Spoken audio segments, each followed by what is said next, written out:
इन्होंने खुद अपना समीकरण जातीयता के आधार पर, सांप्रदायिकता के आधार पर बनाया हुआ है। जब ये लोग MY समीकरण की बात करते हैं तो किस चीज़ की बात करते हैं?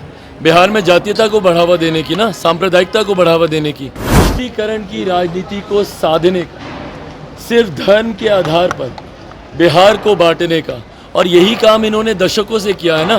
जाति के आधार पर बांटा, धर्म के आधार पर बांटा, अब तो क्षेत्रवाद के आधार पर भी बांटते हैं कि भाई ये बाहरी है तो ये यहाँ का नहीं है, ये वहाँ का नहीं है। हकीकत है पूरे चुनाव में विपक्ष के पास कोई मुद्दा नहीं है। हम लोगों को विकास के नाम पर ये लोग घेर नहीं सकते। पर जिनको आज इतनी चिंता है, उन्होंने अपने ज़माने में क्या किया अस्पतालों को लेकर?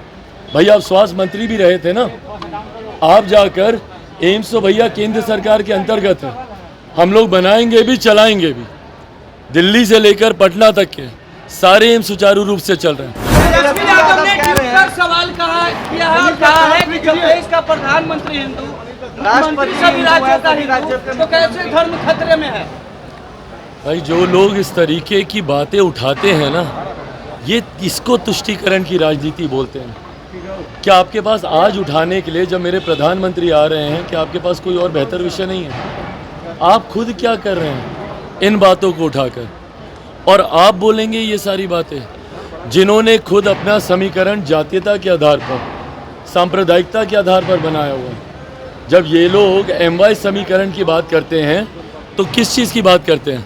बिहार में जातीयता को बढ़ावा देने की ना, सांप्रदायिकता को बढ़ावा देने की।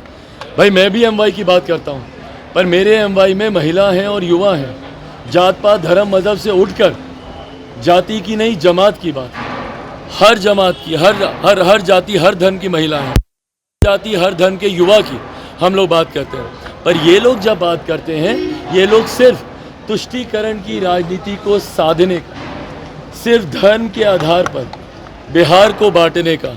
और यही काम इन्होंने दशकों से किया है ना। जाति के आधार पर बांटा, धर्म के आधार पर बांटा, अब तो क्षेत्रवाद के आधार पर भी बांटते हैं कि भाई ये बाहरी है तो ये यहाँ का नहीं है, ये वहाँ का नहीं है। आप जब एक बिहारी को बिहारी ही नहीं समझते हैं और आप उस तक पे ये बोल देते हैं कि ये तो दूसरे क्षेत्र का है, इस क्षेत्र का नहीं है, तो अब इससे ज़्यादा बांटने की राजनीति और कौन करेगा? हकीकत है पूरे चुनाव में विपक्ष के पास कोई मुद्दा नहीं है। हम लोगों को विकास के नाम पर ये लोग घेर नहीं सकते। जैसे विकास के नाम पर घेरेंगे, सीधा सामने से सवाल आएंगे। हम जिस मंच पर जाते हैं, हर मंच से हम पूछते हैं कि विकास की योजनाओं का किन किन को लाभ मिला, प्रधानमंत्री गरीब कल्याण की योजनाओं का किन किन को लाभ मिला। आप जाकर पूछे किसी से, कितने लोगों को यहाँ पे आज की भी तारीख में 5-5 किलो राशन मिल रहा है? एक एक हाथ उठेगा। पूछिए उन लोगों से कितने लोगों को आयुष्मान योजना का लाभ मिल रहा है? एक एक हाथ उठेगा। उज्ज्वला योजना हो, ये तमाम योजनाओं का जिनको लाभ मिल रहा है, ये किसान सम्मान निधि का जिनको लाभ मिल रहा है, तो उनका विश्वास प्रधानमंत्री जी पर है। और यही मोदी की गारंटी है जो कि प्रो कंबेंसी हर बार चुनाव में क्रिएट करती है। 14 से बड़ी जीत 19 में, 19 से बड़ी जीत 24 में होने जा रही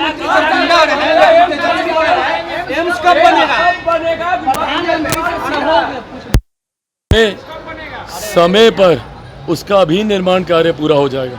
पर जिनको आज इतनी चिंता है, उन्होंने अपने ज़माने में क्या किया अस्पतालों को लेकर? भाई आप स्वास्थ्य मंत्री भी रहे थे ना, आप जाकर एम्स तो भैया केंद्र सरकार के अंतर्गत है, हम लोग बनाएंगे भी चलाएंगे भी। दिल्ली से लेकर पटना तक के सारे एम्स सुचारू रूप से चल रहे हैं। आप जब बिहार सरकार में आप मंत्री रहे थे, आप बताइए ना भैया, आप ही के पार्टी के पास विभाग थे, आप लोगों ने क्या किया?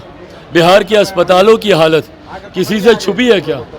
आपकी राज्य में सरकार भी थी, आप ही के परिवार के 2-2 मुख्यमंत्री रहे। ऐसे में बिहार की स्वास्थ्य सेवाएं क्यों नहीं बेहतर हो पाई?